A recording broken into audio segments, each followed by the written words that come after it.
Welcome all of you to my YouTube channel Economics and Social Science with Dinesh Nair. And this is the lesson number 1 of class 9th History, the French Revolution and topic number 4 the outbreak of the revolution. मतलब कि किस प्रकार से ये आंदोलन फैला या फिर शुरुआत हुआ, इसकी स्टार्टिंग देखते हैं। तो देखो हम जान चुके हैं कि लुई 16 के समय जब वो राजगद्दी पे बैठता है तो पूरा जो खजाना है, पूरी ट्रेजरी जो है वो एम्प्टी हो चुकी है। तो अब ये क्या करेगा, अपने खजाने को बढ़ाने, और क्या कारण था खजाने खाली होने की हमने पिछले वीडियो में देख रखा है। तो अब आगे बढ़ते हैं। खजाना खाली था तो ये क्या करेगा, अपने टैक्स को इंक्रीज करने की सोचेगा। तो इंक्रीज करने का जो तरीका था वहां पर फ्रांस में उस समय, ठीक है, तो जो ओल्ड रिजेम्स में जो नियम थे, जो रूल्स एंड रेगुलेशन थे, वो क्या थे कि इसको जो है एक मीटिंग बुलानी पड़ती थी, एक मीटिंग बुलानी पड़ती थी। और वो मीटिंग जो है बुलाता है ये देखते देखते। तो Louis 16 plan to improve taxes, that's why he called the meeting of estate general, that's why he called the meeting of estate general. और कब कॉल की थी इसने ये 5 मई 1789 को ये मीटिंग जो है जनरल एस्टेट जनरल की मीटिंग जो है वो बुलाता है। अब देखो एस्टेट जनरल की जो मीटिंग होती थी, जैसे अपन इसको समझने की कोशिश करें, जो पुराने राजा महाराजा जो राज दरबार होते थे, है ना, राज दरबार नहीं होते, वैसे ही दरबार मान लो आप इसको। तो राज दरबार में एक किंग हेड होता था, ठीक है, एक तरफ आप देखते हो दरबार में उनके जो मंत्री लोग होते थे, एक तरफ इधर और एक तरफ मंत्री बैठते थे, पीछे जनता खड़ी होती थी या फिर और भी कोई दरबारी खड़े होते थे। तो उसी प्रकार से यहाँ पर दो प्रकार के जो थे, यहाँ पर किंग होता था लुई 16, और जो ये दो जो रो हैं ये क्या, एक तरफ नोबिलिटीज बैठते थे और एक तरफ क्लर्जी, एक तरफ नोबिलिटी और एक तरफ क्लर्जी। और जो थर्ड स्टेट के जो रिप्रेजेंटेटिव्स आते थे यहाँ पर, वो जो थर्ड स्टेट के रिप्रेजेंटेटिव वो कहाँ होते थे, इनके पीछे खड़े होते थे, इनके पीछे क्लर्जी और नोबिलिटीज के पीछे इनको जो है पोजीशन दी जाती थी। तो इस प्रकार का वहां पे उस समय जो है स्टेट जनरल असेंबली जो होती थी वहां पर, वो जनरल असेंबली इस प्रकार से मैंने एक फिगर के द्वारा आपको बताने की कोशिश की है। अब देखो आगे यहाँ पर क्या बात हुई, किस प्रकार से टैक्स को बढ़ाने की बात रखी होगी। तो देखो मेंबरशिप ऑफ एस्टेट जनरल, अब यहाँ पर कौन आ रहे 300 representatives each from first and second estate, है ना। यहाँ पर जो है 300 रिप्रेजेंटेटिव आते थे, कहां से, नोबिलिटीज और क्लर्जी दोनों के मिलके 300। फिर 600 representative from third estates, 600 representative from third estate, 300 तो नोबिलिटी के, 300 क्लर्जी के, और जो 600 रिप्रेजेंटेटिव होते थे कहां के, क्योंकि 600 क्यों है, क्योंकि they are large in number at that time, है ना। इनकी जनसंख्या, इनकी संख्या उस समय सबसे ज्यादा थी उस समय के समाज में, तो इनके नंबर ज्यादा थे, ठीक है। अब जब बात रखी होगी टैक्स को बढ़ाने की, तो क्या हुआ, पहले से ही नाराज थे थर्ड स्टेट के लोग किंग से। तो थर्ड स्टेट के लोगों ने पहले से इसको क्या करा होगा, मना किया होगा, हम नहीं लगाना चाहते क्योंकि हम पहले से इसको देने के काबिल नहीं है, हमारी फसलें बहुत बेकार है। और इससे जो 600 रिप्रेजेंटेटिव थे कहां से, थर्ड स्टेट की, ये अपने साथ 40,000 लेटर्स भी लाए थे।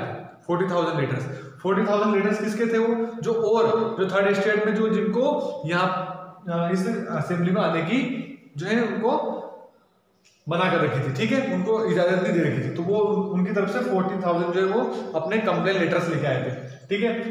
But they are against the old voting system, ठीक है। अब एक वोटिंग सिस्टम था, पुराना वोटिंग सिस्टम, क्या वोटिंग सिस्टम था, 1 estate is equal to 1 vote, 1 estate is equal to 1 vote. तो अब देखो इसका मतलब क्लर्जी का 1 वोट, नोबिलिटी का 1 वोट, दोनों का इक्विवेलेंट 2 वोट्स। ये दोनों तो सपोर्ट में रहेंगे हमेशा किंग के, क्यों, क्योंकि इनको प्रिविलेज दे रखी है, इनको विशेषाधिकार है। तो विशेषाधिकार ये किंग के कभी भी अपोजिशन नहीं करेंगे, ठीक है, विरोध नहीं करेंगे। लेकिन थर्ड स्टेट का तो इसका भी एक ही वोट होता, तो हमेशा क्या होता है, इनकी बात जो है मानी नहीं जाती, क्यों, क्योंकि इन दोनों का मिलकर 2 वोट और इनका 1 वोट, ठीक है। तो मेजोरिटी किसको होती थी, इन दोनों को, तो इसलिए इनकी बातें मानी, तो इसलिए क्या करा, इन्होंने इसका विरोध किया और ये पुराने वोटिंग सिस्टम को हटाना चाहते थे। देव, ठीक है, 40,000 लेटर के बारे में मैंने आपको बताई दिया। तो इस प्रकार से उस समय कुछ घटना हुई होगी, इसको पर एक टेक्निकली समझने की कोशिश, प्रैक्टिकली समझने की कोशिश करें, ठीक है, एक घटना देखने को। तो इस प्रकार से विरोध किया होगा। अब इनकी मांग क्या थी, व्हाट इज देयर डिमांड्स, तो डिमांड्स क्या थी, डिमांड फॉर इक्वल वोटिंग्स, क्या चाहते थे वो, हमको भी हमारे वोट की वैल्यू भी बराबर हो, ठीक है, हमारे वोट की वैल्यू भी बराबर हो, और एक और नंबर्स के अकॉर्डिंग वोटिंग की वैल्यू हो।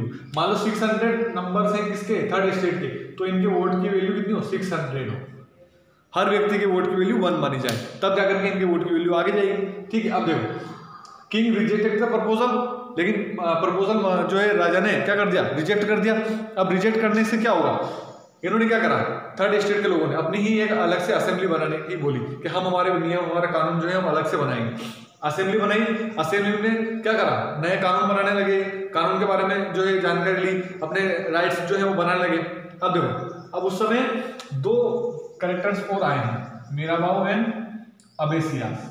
मीराबाऊ एंड अबेसियास। मीराबाऊ जो है वो कहाँ कैसे एक जो इन राजघरानों से संबंध रखता, राजघरानों के परिवार से था। ये जो फर्स्ट एस्टेट का था, लेकिन ये क्या चाहता था, इसने उस समय की कंडीशन देखी कि कैसे ना हम जो है मेरे को किसकी मदद करनी है, थर्ड एस्टेट के लोगों की मदद करनी, क्योंकि वो जो है और डिजाइन को नहीं मानता था कि कहीं ना कहीं ये जानता था कि इन लोगों के साथ बुरा हो रहा है। वैसे ही अबेसियास, अबेसियस कौन है, अबेसियस जो है वो एक पंडित है, मान सकते हैं, ठीक है, क्लर्जी टाइप का। अबेसियस क्लर्जी है जो कि ये भी विरोध करता है, ये भी चाहता है कि थर्ड एस्टेट के लोगों को इक्वल राइट्स मिले। उसी समय एक फिलोसोफर रहे रूसो करके, रूसो ने जो है डेमोक्रेटिक के ऊपर एक बुक लिखी, उस बुक का नाम था the social contract. The social contract करके एक बुक थी। इस प्रकार से आपको देखना है इसको, बहुत सिंपल तरीके से मैंने आपको outbreak of the revolution part first अपनाई। कौन सा है, पार्ट फर्स्ट। पार्ट सेकंड अपन आगे बनाएंगे, इसको समझो आप किस प्रकार से क्या कंडीशन रही, है ना। लुई 16 प्लान करना चाहता, कब इसने मीटिंग बुलाई, 5 मई 78, एक रिव्यू बता रहा हूं मैं, ठीक है। Plan to improve tax improve करने के लिए जो रूल एंड रेगुलेशन था कि मीटिंग, जनरल असेंबली की मीटिंग बुलाई जाएगी। जनरल असेंबली अगर उस मीटिंग में अगर वो प्रपोजल पास होता है तब जाकर के वो पूरे देश में लागू होता था। लेकिन यहाँ पर क्या होता है, थर्ड एस्टेट वाले लोग पहले से नाराज थे, थर्ड एस्टेट के लोगों ने इसका विरोध किया, ठीक है, विरोध किया। जब राजा ने इनकी मांग नहीं मानी तो इन्होंने क्या करा, एक अपनी नेशनल असेंबली बनाई और नेशनल असेंबली में अपना एक कानून बनाया और इनका साथ दिया मीराबाऊ, अबेसियास, रूसो ने। रूसो एक फिलोसोफर रहे। तो इस प्रकार से अपन समझने की कोशिश की है।